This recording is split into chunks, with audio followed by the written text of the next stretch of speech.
What is going on? Alright, back with another video. Now, a while back we did the regular talents video for Holy, and now we're going to be doing honor talents, again, for Holy Paladin. But if you want a ret guide, if you want a proc guide, something like that, put it in the comment section down below. Today is specifically for Holy PvP talents. Honor talents, I should say. So your first line here, obviously you have your Gladiator's Medallion, which you get first, and then your Adaptation and your Relentless. Now, you kind of pick and choose between these three depending on the situation. Most people will take Gladiator's Medallion over Adaptation. Relentless is a good one for if you're in a situation where there's a lot of CC. So if you're in like a double cast, going against like a double caster comp in an arena, like Druid Mage or something like that, where you're going to be sheeped and cycloned left and right, then Relentless is probably a good choice at that point. Gladiator's Medallion also very handy. However, and some people will give me flack on this one, I do choose Adaptation a lot of the time, and there's a reason behind that. Adaptation will get me out of obviously one long stun or long sheep or whatever once every minute essentially.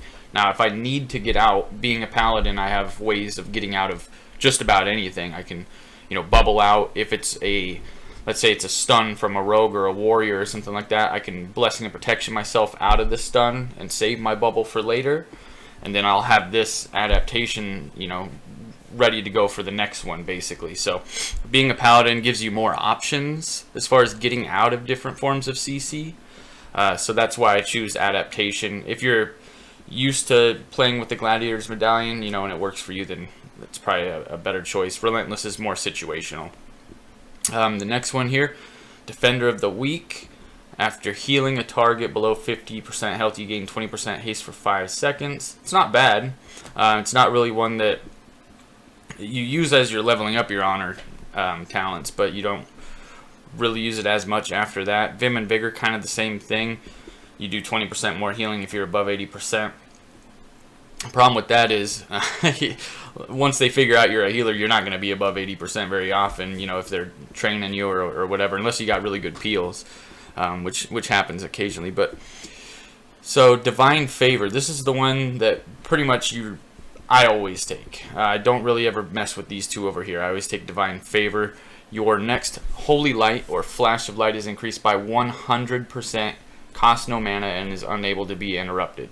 So you have this. One of the biggest heals in the game basically is if you have this and you have your Light's Grace, you pop your wings and your Avenging Wrath and you bust out a Holy Light, you can basically top yourself off from almost empty pretty quickly.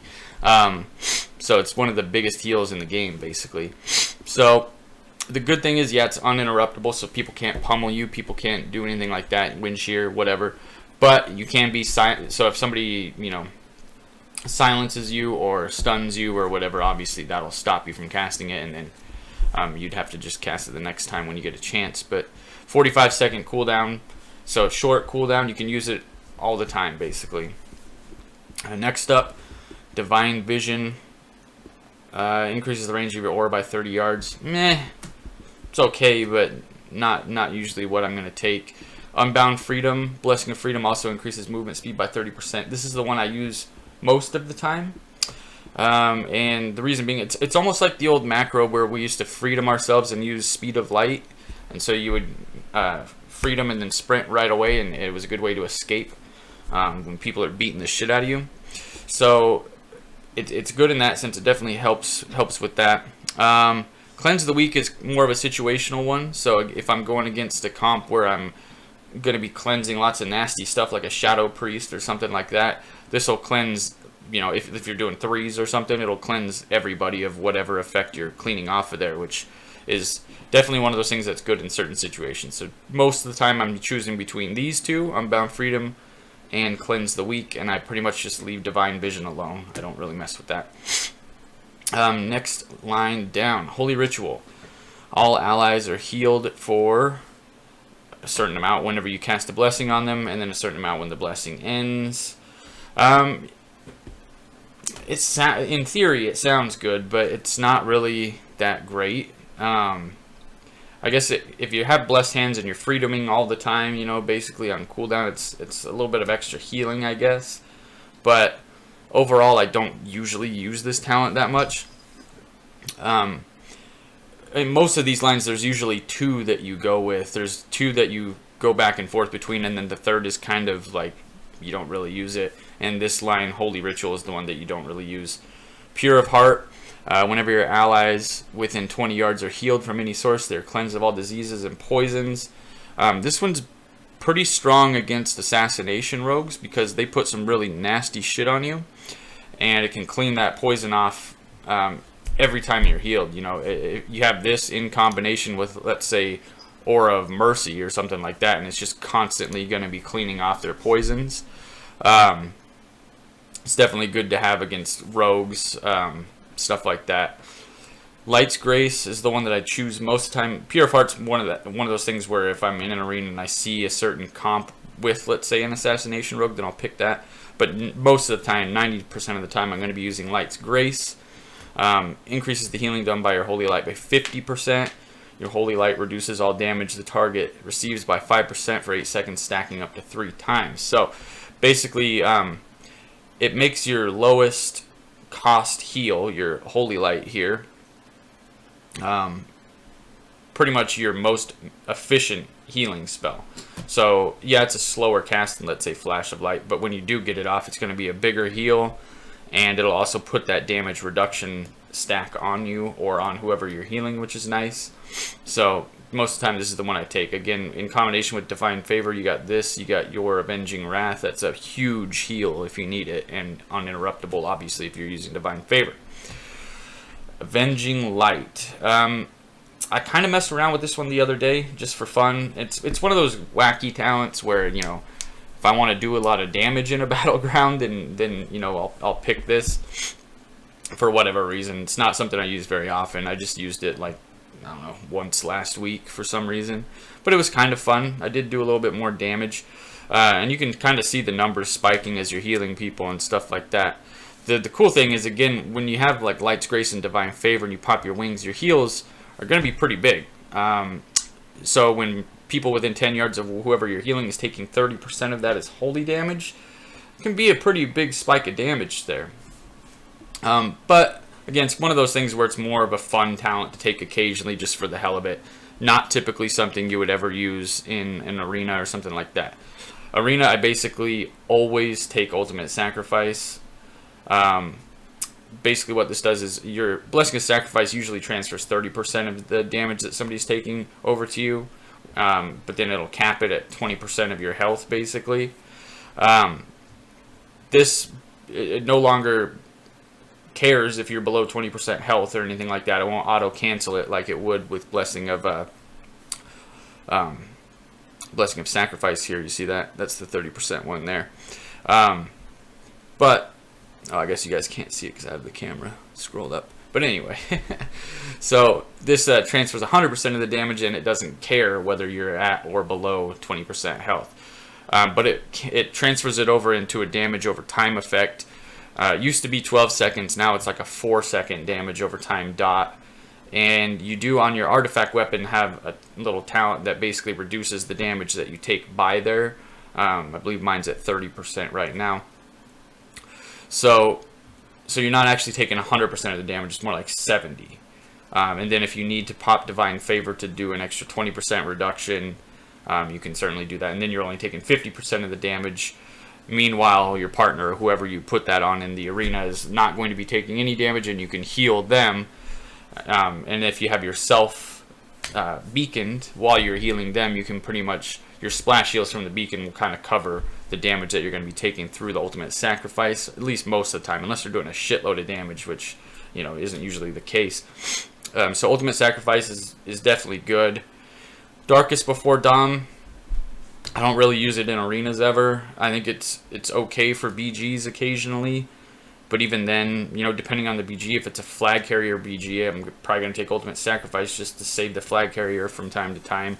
But Darkest Before Dawn is alright in certain battlegrounds and stuff like that. I do take this one, so usually I switch between these two. Very rarely will I take Avenging Light, but on occasion I will. Spreading the word. Allies affected by your aura gain an effect after you cast Blessing of Protection or Blessing of Freedom. So they'll take 30% reduced physical damage for 6 seconds after a Blessing of Protection is cast on whoever in the aura. And then movement impairing effects are cleared if you cast Freedom. So again, in theory, it sounds okay, but the other two on this tree are so strong that you'll never really take this. Blessed Hands. All your blessings have an additional charge. So again, in combination with Ultimate Sacrifice, you'll have 2 ult sacks, you'll have 2 freedoms, you'll have 2 Blessing of Protection. So if you're going against a class comp like that has a rogue or has a warrior or something that's going to be doing a lot of physical damage to you, having those 2 Blessing of Protections definitely helps, because then you got that plus your bubble, plus whatever other cooldowns you have, your Avenging Wrath, your Aura Mastery, or all that stuff. So it just makes you harder to kill and harder to chase down if you have freedoms up basically almost non-stop. It's occasionally you'll run into a spot where it's on cooldown for a few seconds, but you can pretty much cast freedom whenever you want when you have this, which is handy. Avenging Crusader. I definitely use Avenging Crusader in Battlegrounds. I find that, and it's okay in arenas too. I think it's okay for 2s. I want to say it's probably better for 3s. And then it depends on the comp too. So here's the description. Now your Avenging Wrath is normally a 2-minute cooldown. Just basically increases your healing done by 60% and your crit chance by 20% for 20 seconds.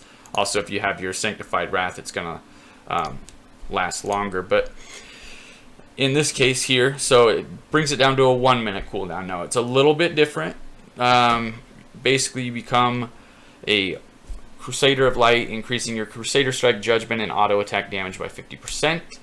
The cooldown recovery rate of your Crusader Strike and Judgment is increased by 50%.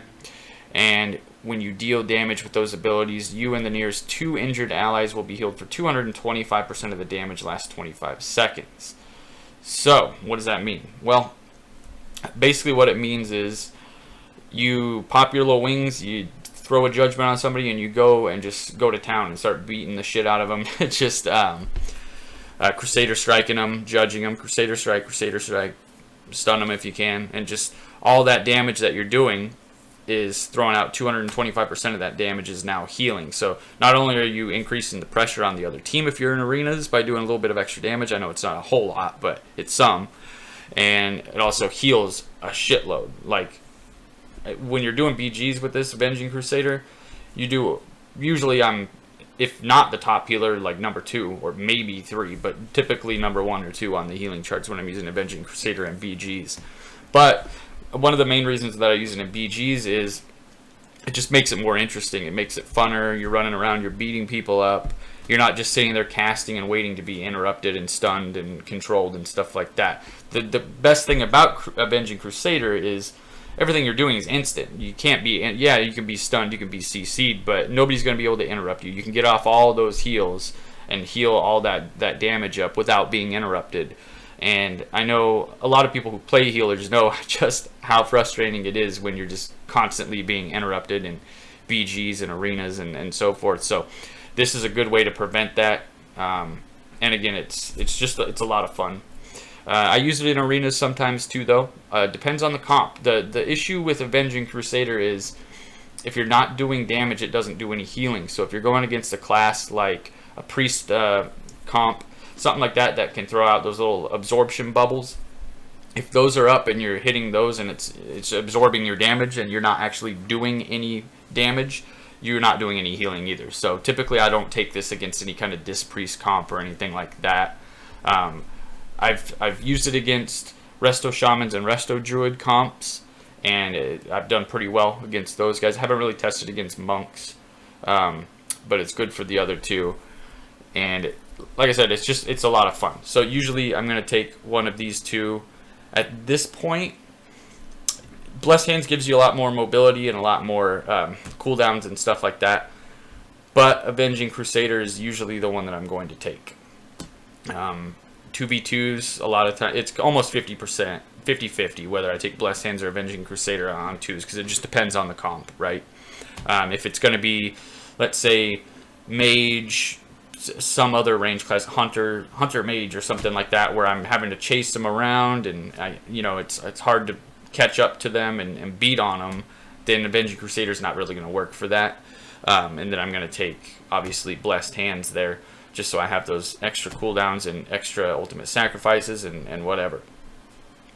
But that's about it. If you think I missed something, if you want me to cover something in more detail, just post it in the comment section down below. I'll be happy to go over whatever. If you have any suggestions, if you find one of these talents that maybe I'm not using is working well for you in a certain situation, also post it down in the comments down below. I'm sure everybody who's watching this would, be open to any feedback on the other talents as well. So, yeah, let me know what you guys use. Out of all of these guys, do you guys kind of do it the same way that I do, or do you just really love spreading the word? You really love Avenging Light, or you ult sack 100% of the time? Post in the comments down below, guys. Hit the like button, though. Hit the subscribe button. Till next time, guys. Take care.